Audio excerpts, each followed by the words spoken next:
We are honored to welcome to Movie Geeks United one of the most versatile composers currently working in films. John Debney injects every project with a vital and passionate musical voice. Just listen to some of these credits and you'll get a sense of how versatile he really is. Liar Liar, Sin City, End of Days, Spy Kids, Swing Vote. I mean, you can't pigeonhole this man. No, you can't. That's what I love about him. Yeah, he's tremendously talented. His Oscar-nominated score albums entered. Debney received ASCAP's prestigious Henry Mancini Lifetime Achievement Award. That's got to give you some kind of mixed feeling that you get a Lifetime Achievement Award at the age of 49. I know. But it speaks to the man's greatness. His new score serves what is sure to be one of this season's great blockbusters, Hannah Montana, the movie, which opens in theaters this Friday. It is a great pleasure to welcome to the show Mr. John Debney. Mr. Debney, hello. Hi, guys. How are you? I'm great. Thank you How for are that you? great introduction.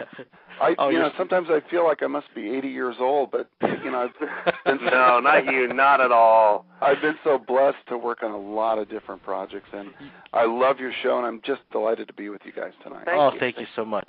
Let's talk about your childhood to start out with here. I understand that your father was actually a producer at Disney, so you were involved in films from an early age or exposed to them from an early age. Well, I was. My dad was just a wonderful guy, and we grew up here in Southern California, which is kind of rare because, as I think you and your listeners might guess, there aren't as many native Californians that work in the entertainment business as you might think. Only 3. Yeah, that's right. There aren't that many. And I grew up out here, and my dad worked at Disney Studios for really quite a while, about 40 years total. Yeah. And was just a wonderful guy. He was the producer on things like Zorro, the Mickey Mouse Club, the original Wonderful World of Color. Just a great guy and had a great career there at Disney, and I grew up sort of in that family, as it were, that kind of idyllic Disney family. I remember some of my earliest memories were walking around Disney Studios with my dad as a kid and bumping into a very nice chap named Mr. Walt Disney, and just remember getting a really warm feeling from this man, Oh, that's great.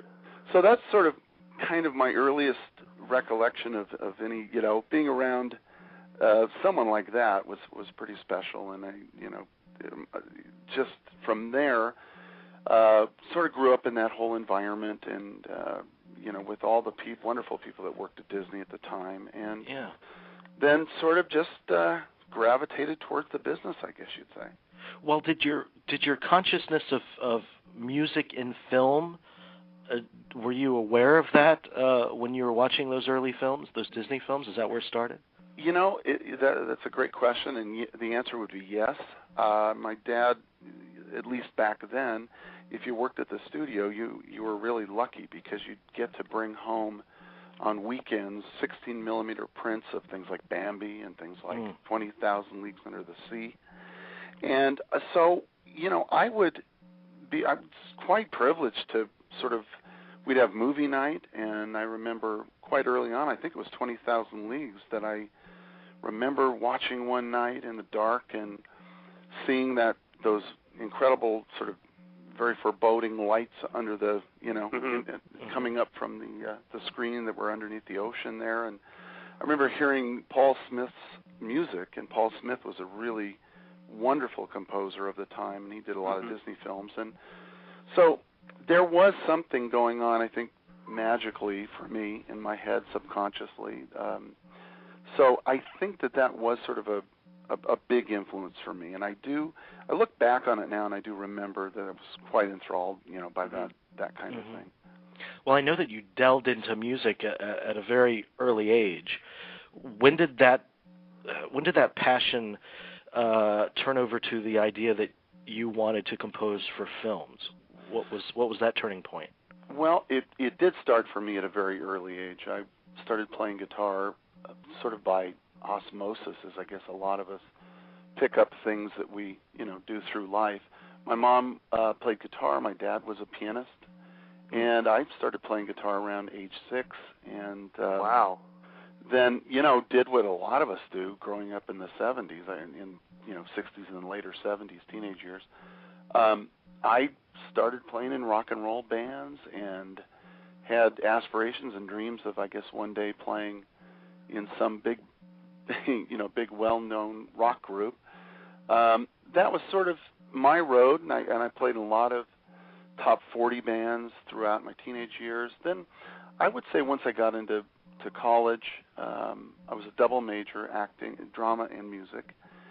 And slowly but surely just realized, I think Brown Junior year, that music was my love and my passion.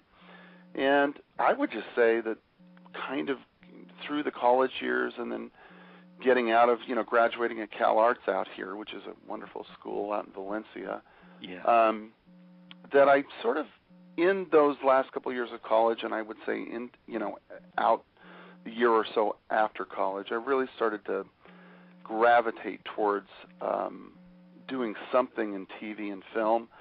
And I actually started and got a few of my first breaks by being an orchestrator on a lot of, those great shows that we remember from sort of the late 70s and early 80s. And then from there, it just sort of, as with a lot of things in life, it just sort of morphed and grew and started doing films, and really have been very, very blessed. And I've been doing films really in the main for the last number of years. Yeah, you've been fantastically busy, phenomenally busy. Yeah, very busy. Let me ask you, maybe I'm off base with this question. You said you studied drama, and I would imagine acting classes and that sort of thing was involved with that. Am I speaking to Jerry? This is Jamie. That's Jamie. Oh, hi, Jamie. Well, Jamie, I would be embarrassed. I will embarrassingly admit to you, yes, that I did have aspirations to be an actor. Yeah. And I did some commercials that are really embarrassing, and every now and then I'll sort of bring out my old acting reel, and I can show my kids that are now big kids sort of how ridiculous that was. But yes, I did have aspirations to be an actor.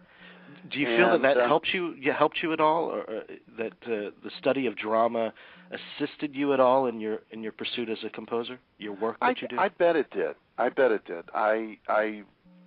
I think it has influenced me for sure, because I sort of approach what I do in the way an actor would, I believe. I get sort of emotionally.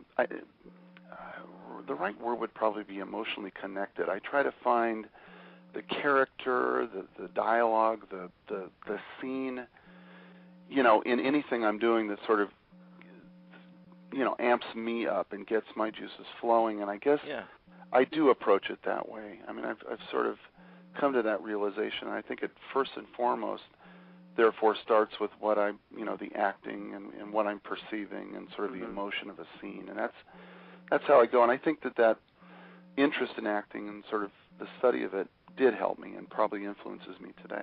Mm-hmm. I would think so. Whenever we talk to composers, and we love composers, we've spoken to a great number of them, there's always a mentor, someone that was very strongly influential to them. And if I'm not mistaken, your mentor of sorts is a name we don't hear a lot, and we should, and that's Mike Post, right? He is a great mentor of mine. There were a couple, and Mike would be probably one of the two that I would mention to you. Mike has mentored so many of us, and those of you that aren't familiar with Mike's voluminous resume, I mean, he is, just about every major television show that we all sort of know and love, I bet Mike had a part in composing the music. And back when I was a youngster and coming up, Mike was so busy that he would employ is not a great word, but he would have a number of us young composers come in, and he would sort of mentor us is exactly what he would do, and we would week to week write a cue or two or three or four for whatever given show that he would sort of want us to work on. And it was a wonderful training ground. Week to week you'd sort of you'd hear what would work in a piece of music and what may not work. And Mike to this day is still really, really busy and active, and he's still a young guy, and he has helped a lot of young composers, and I think there are many of us that would rank him high up there in terms of great mentors. Yeah. Did you start composing for television primarily? I did. I always like to tell young composers I came up the rungs of the ladder in the sort of the most traditional way one can imagine. I was an orchestrator at first, and I would orchestrate for a number of wonderful composers that were doing episodic TV. Things like Fantasy Island I would work on, et cetera, et cetera. There were a lot of those kinds of shows that were going week to week and employing orchestras of smallish orchestras every week. So when I came up, there was sort of this wonderful opportunity to write for live musicians every week, and that's how I started. Wow. So tell me about your film composition. Take me through your process.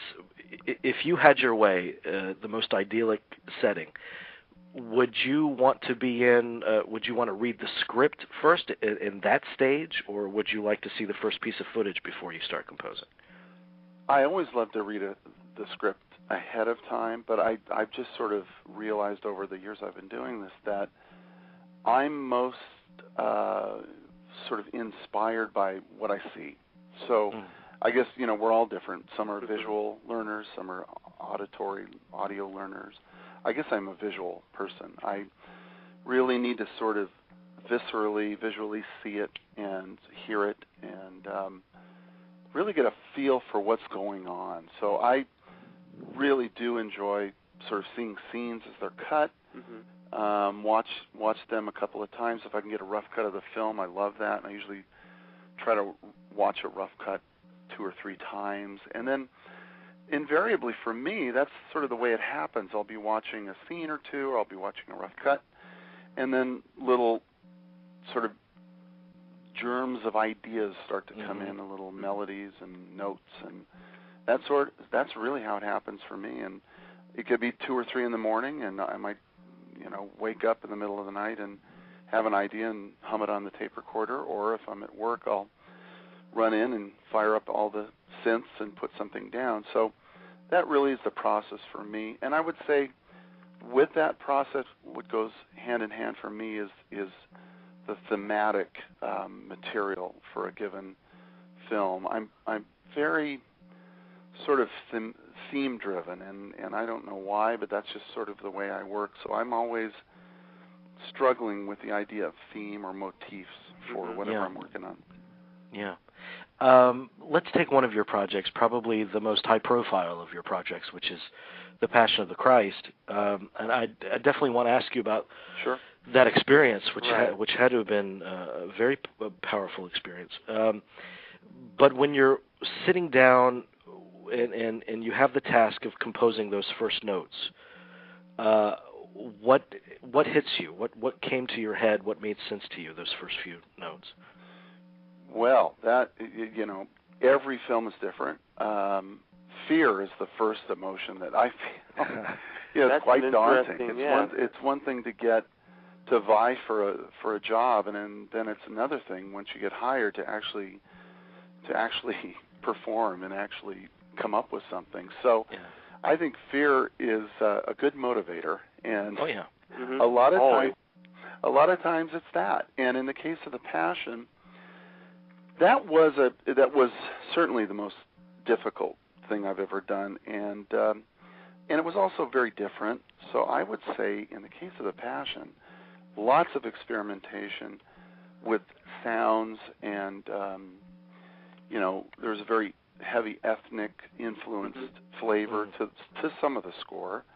And the rest of the score is actually quite traditional. So in the case of that film, the key for me was finally coming up with a theme for the character of Mary, Jesus' mother, because truly that film in particular was, from the feminine point of view, in my opinion, I think it was all through that character's eyes, and that was sort of what Mel and I had spoken about quite a bit. So my job was to come up with, really first and foremost, was a theme for Mary. which was difficult, and but somehow I came up with something. You did. I was just that Mel liked, so that was the main thing. No, it's always good. If Mel likes it, that's good. Yeah, always good. But I have a quick question. Just sure. When you're for a movie like that, on one of the most important stories ever, do you go back and listen to like the scores of previous movies, like The Last Temptation of Christ, Ben-Hur, things like that? Do you do any research like that? A little bit, and I'll tell you, but this is just me. A little bit.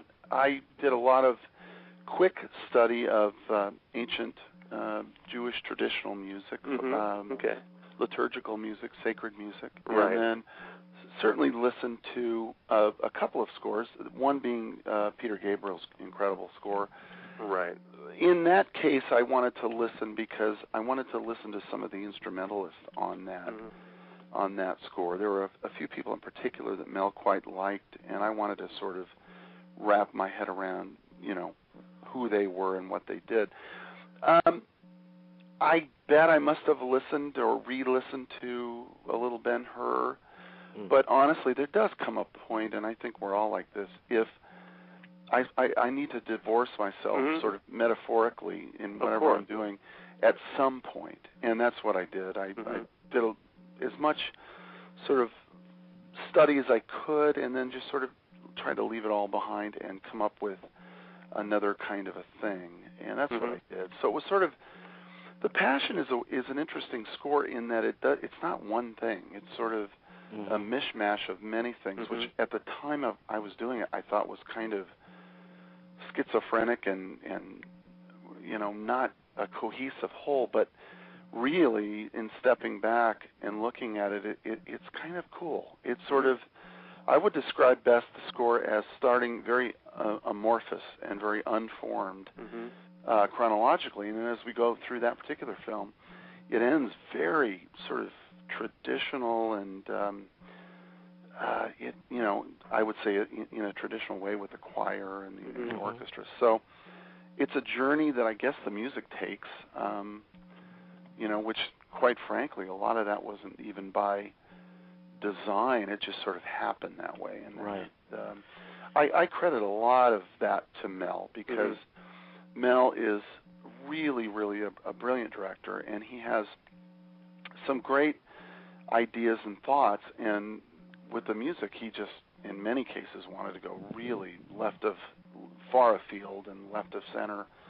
And at other times, literally, he would embrace, an idea that I might have that I thought it should be just very traditional. So it was sort of a great collaboration in that sense.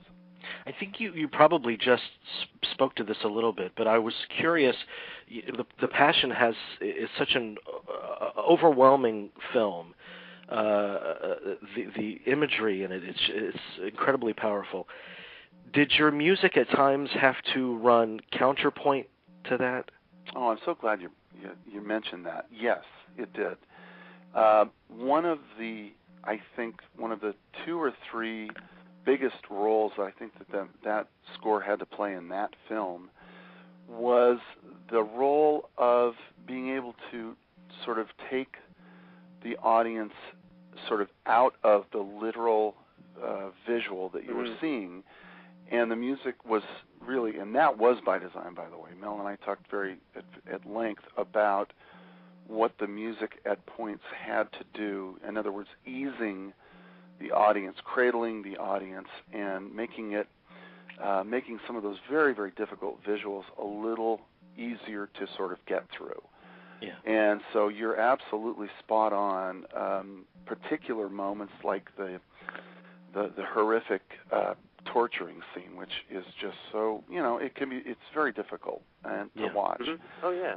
And yet the music had to sort of get into, get the audience member into almost more of a hypnotic sort of, I don't want to say new age, but there were sort of elements of that it sort of had to vocally bring you into another place, and that was really, really an intentional sort of hope that Mel had that the music would do that. And so two or three key spots, I would say. That was really the role of the music, was to simply blanket you a bit so you could get through those spots. We have a caller. I'm hoping this is a caller with a question. I hope so.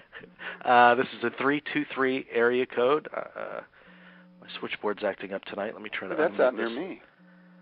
Yep. Oh, and then there they go. They're gone. They're gone. Okay. We scared them off. I put them on the spot. I'm so sorry. Now, this speaks to just how incredibly versatile you are, from the passion to Hannah Montana. Tell me about what appealed to you about this project. Well, I must tell you guys, I have boys. I have 3 sons, and they're all great guys, and they're all older now. One's 20, one's 24, 23, one's going to be 26. So I wasn't the biggest expert on Hannah Montana when I heard about this. Right. But it's one of those things. I've done many things, as you mentioned Disney earlier. I've done many films for Disney and have a great relationship with everybody over there, thankfully. And they called me one day, and they actually called the agent, and were curious about my availability, and I was free at that moment. And it was sort of a quick turnaround that they needed to get the score and get the arrangements to the songs done very quickly. And so I just jumped in. I watched the film on a Saturday, I remember. This is probably right around the holiday time. And I was blown away by the film. I got to tell you guys, not knowing much about Hannah Montana, other than I knew how popular Miley Cyrus is. Right. And what a phenomenon she is and how talented she is. I knew all that. But I really was struck by the quality of the film, the quality of the filmmaking. The message of the movie is just fantastic, and especially in these days, I think we need movies like this more often. So it really was a pleasant sort of surprise and experience to be sitting in this thing, and at the end of the movie, I've tears streaming down my face, listening to Miley's incredible song called "The Climb," which is on the charts now. Yeah, it's a good song. It's a good song. It's a great song, I think. And just the message of the song, which is sort of where I was and am in my own life about, it's not necessarily the destination, but it's the journey getting there, that kind of thing. So that's one of when you mention, the dichotomy between the passion and Hannah Montana, that's the fun part for me. As a film composer, we get to wear a lot of different hats. And one week I might be doing, for instance, a movie like Elf with my friend John Favreau, who's a brilliant filmmaker and a great guy. And I mention Elf because it's sort of a personal favorite, and I get to enjoy it. I get to enjoy it sort of every holiday time.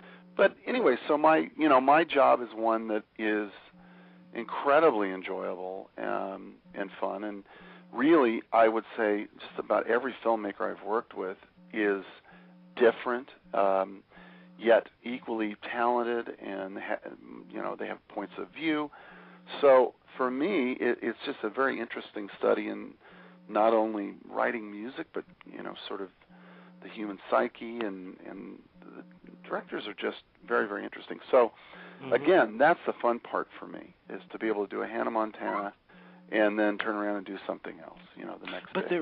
But I would think, particularly when you've composed for such incredibly popular films, and other composers we've spoken to have spoken of this as well, the capacity to pigeonhole a composer, just like you would an actor, sure, would have to come into play.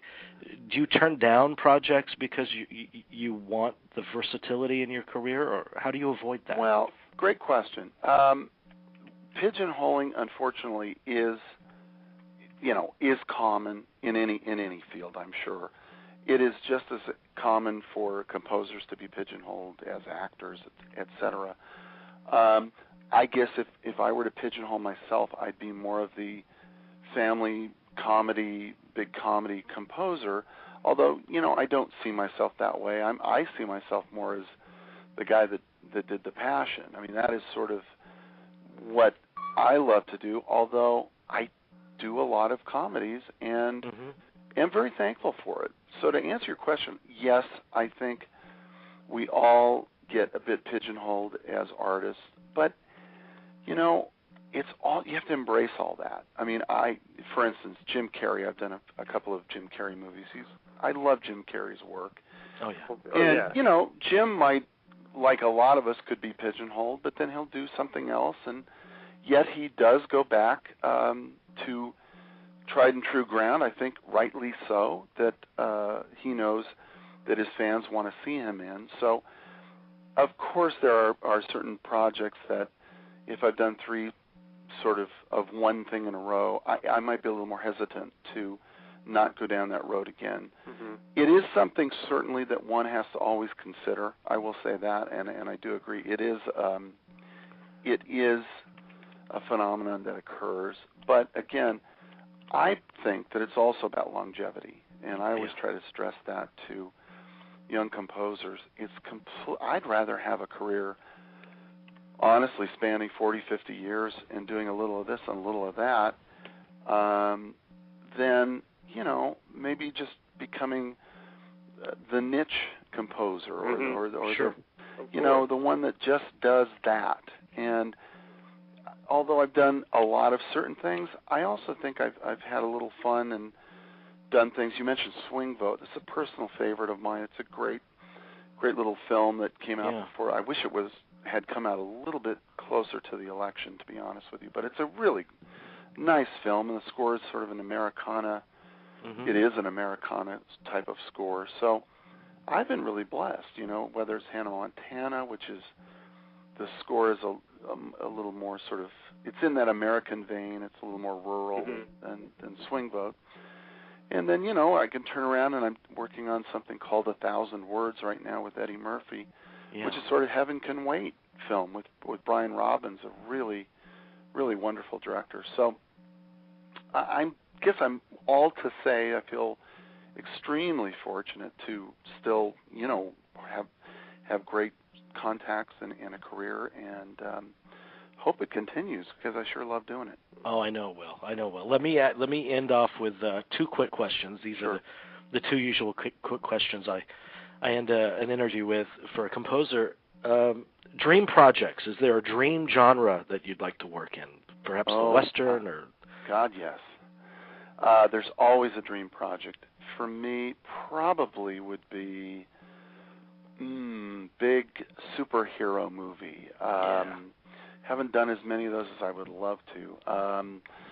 Big sort of tentpole, I would say political thriller, but I'm not as enamored as that as I would be maybe with just a killer dramatic movie. Like I did one called The Stoning of Soraya M. last year, which is going to come out this year, and quite frankly, it is a really terrific film, extremely powerful. I would love to do more of those if given a choice. You know, I would say a little more drama and a couple of big superhero movies would be a lot of fun. Oh yeah. Well, you got enough of those to choose from. So. Yeah, I mean, you got to have your pick. They got to give you a chance. Hopefully they're listening now, guys. Oh yeah.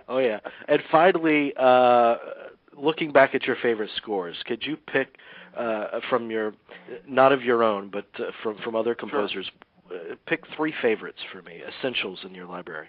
Well, that is a great question to answer because I can answer very easily. It would probably begin and end with two people, and they would be Jerry Goldsmith and John Williams. And I would say, for me, I'd start with Jerry. I would say there's so many. I remember the Sand Pebbles, believe it or not, an earlier one, which I just love. Anything from Jerry, probably. Oh, yeah. Gosh, if I had twist my arm and ask my favorite Jerry, it'd be hard to tell you because I love it all. Yeah. John Williams, similar.